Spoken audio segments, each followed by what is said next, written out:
Press the bell icon on YouTube and don't miss another update.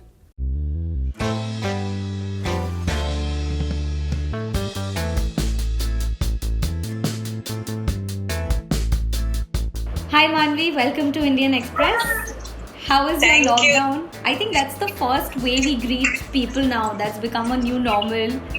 There are good days where I'm very active and I wake up and I do some workout and I cook my food and I eat properly and just get a lot of stuff done around the house.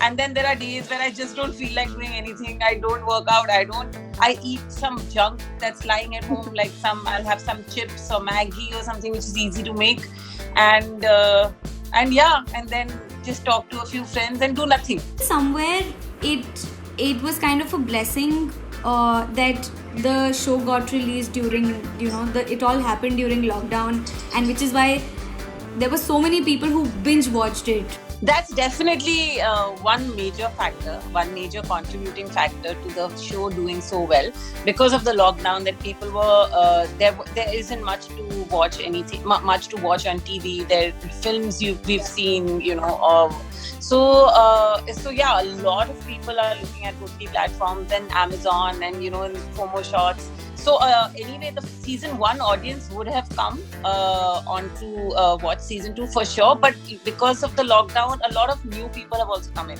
And so that way it's definitely helped. I did miss the fact that we weren't together, physically, all the 4 girls, and because that's a lot of fun, that exchange.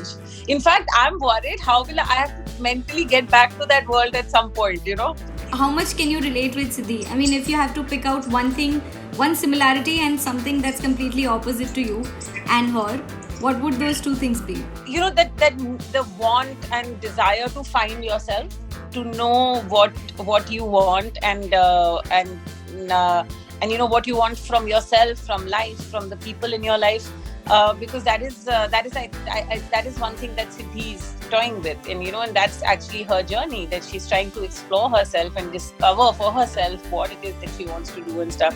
So I think that would be one thing that I definitely agree with or align with as Maanvi. And I think one thing that I just don't relate to would be her relationship with her body. Touch wood, knock on wood, I haven't really been ever body shamed or trolled or made to feel bad about the way I look. Be it Shubh, Mangal, Saavdhan, Zyada, Saavdhan, or if we talk about tripling, comedy has been one genre that you've excelled with. And even someone like Kunal Kamra has, asked you to be a full-time, a comedy, stand-up comedian. But what is it about comedy that attracts you and makes you say a yes to the script? Absolutely nothing about comedy attracts me, Nikita. I genuinely don't enjoy doing comedy, and that's and most people find it very surprising, because like you said, that people think that I choose these parts and I like doing comedy, but I'm actually very uncomfortable. As a person, I think I have a good sense of humor and I'm very proud of it or whatever.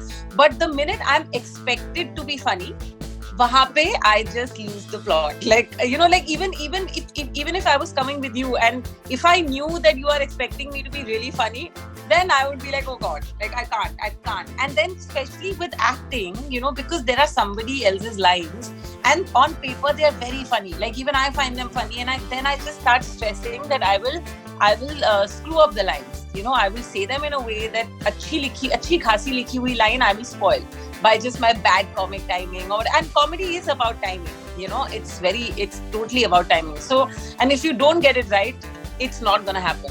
So I don't know the technique behind it. I just it's instinctive. So the worry is that it may not come to me instinctively. Just recently we've had the boys' locker room conversation, and you've been very vocal about the issue. Do you feel enough has been said to the girls, and the focus should now probably shift to telling our boys and addressing them rather than going back and talking to the girls about how they should be in this society? Of course. I mean, we've only been telling our girls. We have only been telling our girls to not step out of the house post 8 o'clock or whatever that curfew time is. We've been telling our girls to not wear short clothes. We've been telling our girls that you have to get married and have children, and you have to be able to manage your house and your work equally well, and with no kind of concessions given. We tell our girls to tie rakhi to their brothers, and because the brothers will protect them, and we teach our girls to cook and clean and do all the domestic work, and the boys aren't really taught that. And I know for a fact that that's something that, like, a lot of my friends now, especially because of the lockdown, everybody's on their own, and I know a few boys who didn't know what to do because they didn't know how to cook and they didn't know how to take care of the house, and now suddenly they're forced to, which is great, and they acknowledge it, even they say it themselves. They feel bad that, yeah, I wish we were taught how to cook or whatever. Not that, like, I wasn't taught how to cook. In fact, I was in the same boat. I was calling my parents saying, why didn't I teach me how to cook? But at least, like, there was some basic whatever cooking I knew. And so yeah, and I think it's time to actually, like, we need to be, and the problem is, Nikita, that we've been talking so much about feminism and women empowerment and everything, but we haven't prepared our men to deal with that. Because, like, a lot of women have, yes, become very vocal. They've realized that they need to talk about these issues, and they are taking, everybody's doing it in their own way. Not everybody has to write an open letter and put it out on Twitter or whatever. That is a form of expression I chose.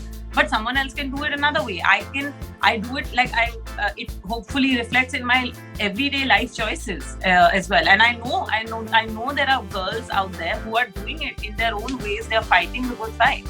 But at the same time, I think we need to also prepare the men to deal with this, because suddenly then the narrative will shift. Like, suddenly the women will be all out there and speaking their mind, and the men wouldn't know how to deal with it, and then they will kind of so we need it needs to go hand in hand. It needs to go together. There is a very thin line between responsibility and pressure. Do you feel that pressure, being a celebrity, that you have to be constantly conscious of your words when you're putting them out on social media? Yes and no. So yes, because I've recently experienced this, that especially while giving interviews, I realized that, because I tend to become very, like, for me, anyone, unless you are like a decade or more older than me, in which case I will talk to you with a lot of tehzeeb and respect. But otherwise, for me, you're a friend. Like, I'll talk to people like I talk to friends, and sometimes I get carried away and I'll start saying something, and I'll say something which I do mean to speak of, but then how it's interpreted and how it comes onto print is not in my hands. So that is a bit tricky there.